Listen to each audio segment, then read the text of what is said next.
Working stress method first చాప్టర్లో fourth problem, design of doubly reinforced beam. ఇదే last problem first చాప్టర్లో. ఇది బాగా పెద్దగా ఉంటుంది. ఇది 4 మార్క్స్ రాయాలంటే అసలు ఎట్లా నాకే అర్థం కావట్లేదు. ఇది మినిమం 8 మార్క్స్ క్వశ్చన్. ఇది తప్పదు అనుకుంటా. మనకంటే సార్కి అడిగితే ఇందాక ఏంగా చేయాలంటున్నాడు, సిలబస్లో ఉంది చేయాలని అంటున్నాడు. ఇంకేం చేయలేము. ఇంకా design of doubly reinforced beam, దానికి రిక్వైర్మెంట్ పదార్థాలు ఇంకెక్కువ ఉంటాయి, బట్టి పడాలి, తప్పదు. Modular ratio 280/3 sigma CBC MC, ఇది డబ్ల్యూ రీఎన్ఫోర్స్డ్కి ఎంసీ తీసుకోవాలి. Okay. KC M sigma CBC by M sigma CBC plus sigma ST. Next JC lever arm, ఇది 1 - KC/3. ఇది కే చేయాలి ఇప్పుడు compulsory. K = JC into KC into sigma CBC. ఇక్కడ దాకా అయిపోయిందా? ఇప్పుడు మూమెంట్ డ్యూ టు లోడ్ కనుక్కోవాలి. ఇది నేను చెప్తా, ఇది పక్కన ఉంచండి. Next M1 = QBD². ప్రాబ్లంకి వెళ్దాం, ఇలా అర్థం అవ్వదు. ఇప్పుడు ప్రాబ్లంలో ఏమైనా ఇచ్చిందంటే, determine the reinforcements to the provided for a RCC beam of 6 meter effective span and the dimensions BD. Overall depth of the beam is loaded with a superimposed load of 25 kN. In the load ఇచ్చిండు, ఇది WL superimposed load. Concrete and reinforcement to be provided of specifications ఇది FCK 115, FI, FE 4 and 5. ఇప్పుడు క్వశ్చన్లో ఇది చూడంగానే okay ఇది design of doubly reinforced అని ఎలా కనుక్కోవాలంటే, మనకి క్వశ్చన్లో డిటర్మైన్ ద రీఎన్ఫోర్స్మెంట్ అని ఇచ్చిండు. రీఎన్ఫోర్స్మెంట్ అంటే ఏమేమి రీఎన్ఫోర్స్మెంట్ ఉంటుంది? స్టీల్ ఉంటుంది, కాంక్రీట్ స్టీల్ ఒకటి, కాంక్రీట్ ఒకటి. అప్పుడు మనం ఈ ప్రాబ్లంలో మనం కనుక్కోవాల్సింది ఏఎస్టీ కనుక్కోవాలి, ఏఎస్సీ కనుక్కోవాలి.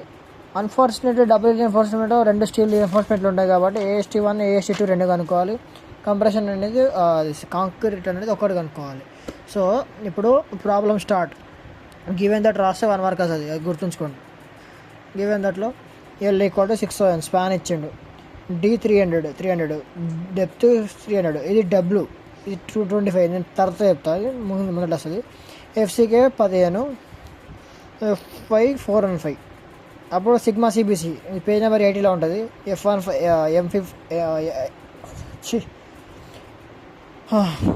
FCK 15కి సిగ్మా సిబిసి అనేది 5 ఉంటుంది. Page number code book 80. Sigma ST అనేది పేజ్ నెంబర్ 81, 230.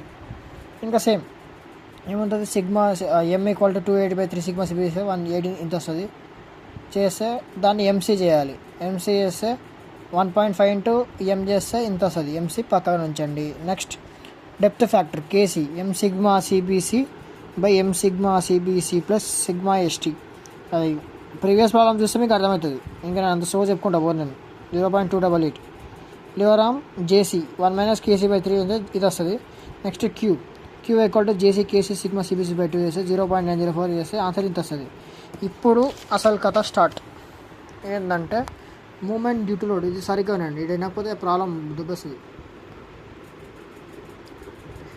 మూమెంట్ రాయడానికి కూడా రావట్లేదు. Moment due to load M అయితే ఇక్కడ total load = dead load plus live load. ఇప్పుడు W నాకు డబ్ల్యూ నాకు కూడా తెలియదు, ఉన్నది రాసుకోండి. WD = specific weight of cement, అది RCC. Specific weight of RCC into volume. Specific weight of RCC అనేది 25 ఉంటుంది. ఎల్బిడిలో ఏమో L అంటే 1, B అంటే మనకి క్వశ్చన్లో ఇచ్చినట్టు 300 mm, దాన్ని 0.3 మీటర్ రాసుకోవాలి. Dని 0.6 మీటర్ రాసుకోవాలి. అయితే 4.5 kNm, ఇది WD. ఇంత వచ్చిందా? వచ్చిన దానికి మన క్వశ్చన్లో చిందాక చెప్పాను కదా, క్వశ్చన్లో ఏమని ఇచ్చాడు, super imposed load of 25 kN అని. సో ఆ ఇచ్చిన దాన్ని ఇక్కడ WD ఉంది కదా, ఆ WDని W = WD ప్లస్ WL. అయితే WD ఎంత 4.5, WL ఎంత 25, టోటల్ చేస్తే 29.5 kN/mm. ఇది మనకు వచ్చిన లోడ్. ఈ లోడ్ని ఏం చేయాలంటే మూమెంట్ ఈక్వల్ టు WL²/8 చేస్తే 29.5 ఇంటూ ఎల్ మనకు 6 ఇచ్చిండు అంటే 6 మీటర్స్ ఏమేమి రాసుకుంటే అట్లా చేస్తే M equal to 132.7 into 10⁻6 Nm.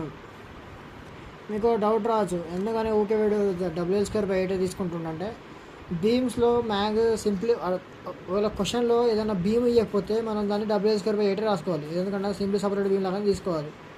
Okay, cantilever beam అని ఇస్తే అప్పుడు క్యాంటిలివర్ బీమ్ అనేది WL²/2 అవుతుంది బెండింగ్ మూమెంట్. ఇది సింప్లీ సపరేట్ WL²/8 రైట్. ఇదే క్లారిఫికేషన్. అయితే ఇక్కడ మనకి M వచ్చింది. M వచ్చాక ఇప్పుడు మూమెంట్ ఆఫ్ రెసిస్టెన్స్ కనుక్కోవాలి. దానికి చెప్తా. మూమెంట్ ఆఫ్ రెసిస్టెన్స్ కనుక్కోవడానికి ఫార్ములా అయింది M1 = QBD². అంటే M1 = QBD²లో మనము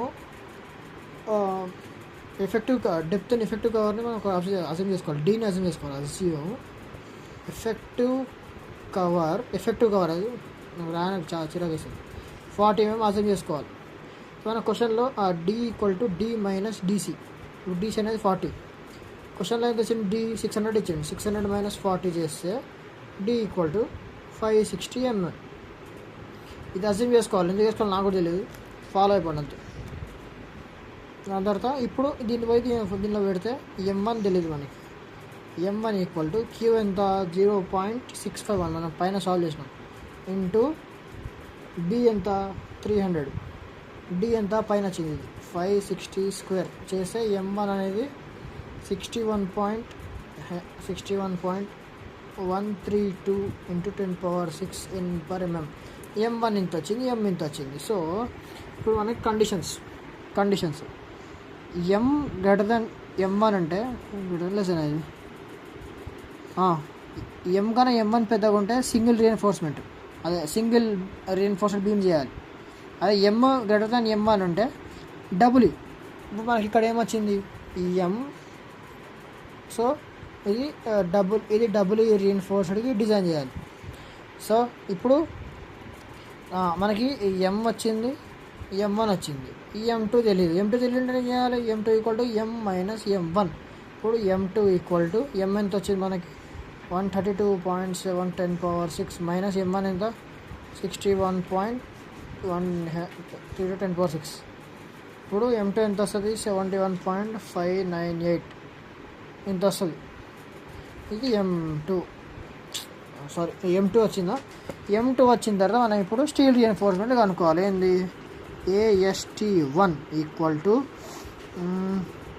M1/σST/JCD. ఇది ఫార్ములా. బట్టి పడాలి, నేనేం చేయలేను. బట్టి కోడ్ బుక్లో కూడా ఉన్నది. ఈ వర్కింగ్ స్ట్రెస్తో వచ్చిన ప్రాబ్లమే ఇది. వర్కింగ్ స్ట్రెస్లో ఫార్ములాస్ అని బట్టి పడాలి. ఈ కోడ్ బుక్లో ఉండవు. ఈ పనికి మాల మెథడ్ ఇది ఒకటి. M1 ఏమో 61.752 ఇంటూ 10⁻6 ∑ST ఎంత 230 మనం పైన గివెన్ దాంట్లో ఉంటుంది. JC 0.904 మనం పైన క్యాలిక్యులేట్ చేస్తాం. D అనేది ఇందాక ఇక్కడ చేసుకున్న D 560 చేస్తే AST1 అనేది 525.20 mm² వస్తుంది. AST1 done. ఇప్పుడు AST2 అనేది M2/σST of D - DC effective cover depth - effective cover. So M2 ఎంత 71.598 ఇంటూ 10⁻6 ∑ST 230 ఆఫ్ D ఎంత 560 - 40. ఇక్కడ D ఎంత అయితే మీరు 600 తీసుకోవాలి. అదే 560 తీసుకోవాలి, 600 తీసుకోవద్దు. 560 ఎఫెక్టివ్ కవర్ ఎంత 40. ఇక్కడ మన D ఉందని చెప్పి డైరెక్ట్ 560 తీసుకోవద్దు. 560 - 40 చేయాలి మళ్ళీ చేస్తే అప్పుడు AST2 = 598.66 mm² వస్తుంది. సో అప్పుడు AST = AST1 + AST2 చేస్తే ఆన్సర్ 1193.84 mm². ఇది టోటల్ AST. ఇప్పుడు మనకి స్టీల్ అయిపోయింది. డబుల్ రీఎన్ఫోర్స్మెంట్లో స్టీల్ రీఎన్ఫోర్స్మెంట్ ఉంటుంది, ఇంకా కాంక్రీట్ రీఎన్ఫోర్స్మెంట్ ఉంటుంది. మనం కాంక్రీట్ చేయాలంటే కాంక్రీట్కి AC = formula M2/σCBC okay, MC minus 1 sigma CBC dash into D minus DC. ఇప్పుడు మనకి ఇక్కడ సిగ్మా సిబిసి డాష్ రావాలంటే sigma CBC by NC equal to sigma CBC dash by NA minus NC minus DC. Critical neutral axis minus critical effective cover చేస్తే ఎంత? Sigma CBC ఎంత ఉంది క్వశ్చన్లో? 5. ఒక్క నిమిషం. సిగ్మా సిబిసి 5, అందులో ఎన్సి ఎంత వచ్చింది మనకి? ఎన్సి ఓకే, ఇప్పుడు ఎన్సి అనేది మనం ఇందాక అక్కడ ప్రాబ్లంలో చేయడం మర్చిపోయాను. సో అది ఏమంటారు, ఇక్కడ ఇది వచ్చాక ఇక్కడ ఎన్సి కూడా చేసుకోవాలి. NC equal to KC into D. D అనేది ఇది కేసీ ఎంత? 0.288 ఇంటూ 560 చేస్తే 161.28 వస్తుంది. సో ఇప్పుడు 161.28 equal to sigma CBC dash by NC 161.28 minus ఇది ఎఫెక్టివ్ కవర్ 40. ఇది చేస్తే సిగ్మా సిబిసి డాష్ అనేది 3.759. ఇది అనాలిసిస్ సిగ్మా సిబిసి డాష్ అనేది అనాలిసిస్కి డిజైన్కి రెండు డిఫరెంట్ ఉంటుంది. ఇక్కడ ఎన్ఏ అక్కడ ఎన్ఏ ఉంటుంది, ఇక్కడ ఎన్సీ ఉంటుంది, అంత తేడా. అక్కడ డి మైనస్ డీసీ ఉంటుంది, ఇక్కడ ఎన్సీ మైనస్ డీసీ ఉంది. సో ఇప్పుడు దీన్ని తీసుకుపోయి వీటిలో కలపాలి. M2 ఎంత? 71.6 ఇంటూ 10⁶ బై ఎంసీ ఎంత? ప్రాబ్లంలో ఎంసీ స్టార్టింగ్లో 28 వచ్చింది. So 28 minus 1 into sigma CBC ఎంత? ఇప్పుడు 3.759 ఇంటూ డి ఎంత? 560 మైనస్ డిసి 40 చేస్తే answer ASC equal to 1356.30 mm². ASC AST. ఇది ఇంత పెద్ద పంచాయతీ ఉందో దీనికి ప్రాబ్లంకి. ప్రాబ్లం మళ్ళీ చెప్తా. ఇది చాలా పెద్ద ప్రాబ్లం అసలు. ఇది 4 మార్క్స్ కిట్టా తెలియదు.